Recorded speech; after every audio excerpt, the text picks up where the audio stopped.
Hey guys, what is up? BasalMicrobe here from the BabbleTalkPod, and I'm here to talk about a show that you watched, I watched, we all watch, and that is Scooby-Doo. So, there have been many live-action films throughout the years. You know, we've had the early 2000s ones, the ones with Freddie Prinze Jr.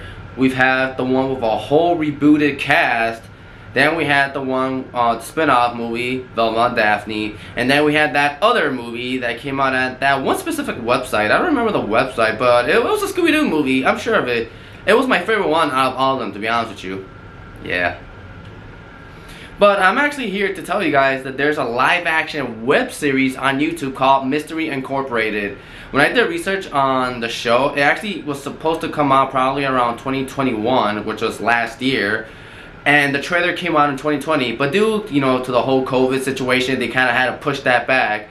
And the first episode, which is Welcome to Coolsville, came out last week, Saturday night.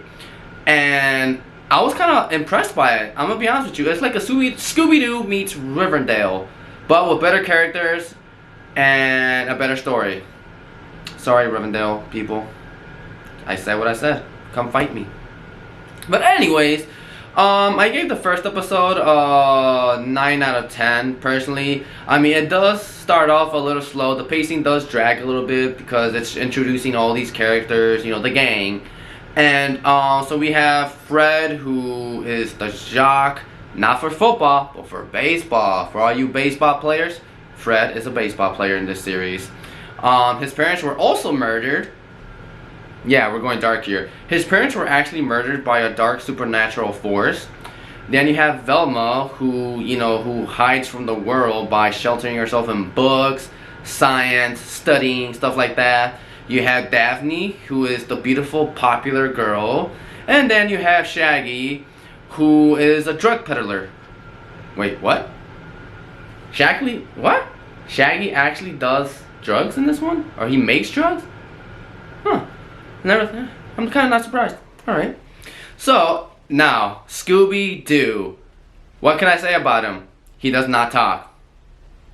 Yeah, Scooby-Doo does not talk in this show at all, but Shaggy does. And this is what I like. I actually like the actors who play these characters. They embody the characters we all love. And Shaggy talks to Scooby. Despite us not seeing Scooby respond back. I mean, Scooby does respond back, but just by barking or, wailing or howling, it's still awesome to see that Shaggy's talking to Scooby-Doo like he's talking back to him.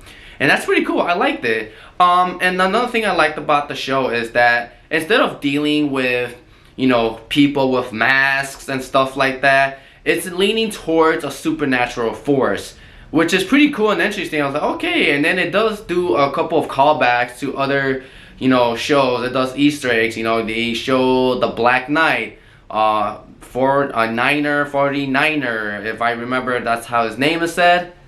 I believe that's what it said. He comes out. Then you have the lovely and beautiful Hex Girls. Yeah, they're my introduction to the Goth Girls. Hell yeah. But yeah, they actually make an appearance in the show, and they do their classic song, which is the Hex Girls. And it was so great to hear them play that song. I was like, yeah, my childhood came back. And again, this contains spoilers. Spoilers! Oh boy, I should have said that earlier, but oh well, you made it this far. So again, spoilers. For some reason, the Hex Girls, it looks like the Hex Girls are gonna be involved in the series in some way, because at the end of the episode, I guess it's a post-credit scene. Yeah, a post-credit scene.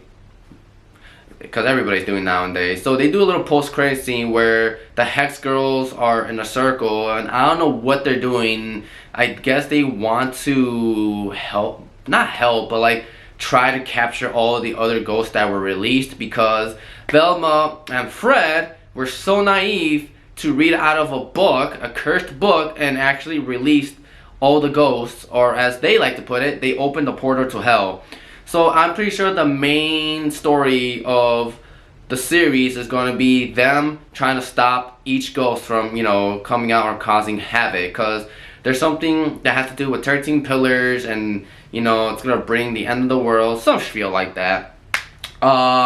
But yeah, so that's pretty much how the plot kind of goes. It's like, okay, we gotta stop it. We gotta find a way to, close the portal to hell. And also another quick little spoiler: the gang are actually not together. They actually are the only ones who've met. Is just Fred and Velma. They're the only two who's been meeting up. Everybody else is like they don't know each other, so they're not a team yet.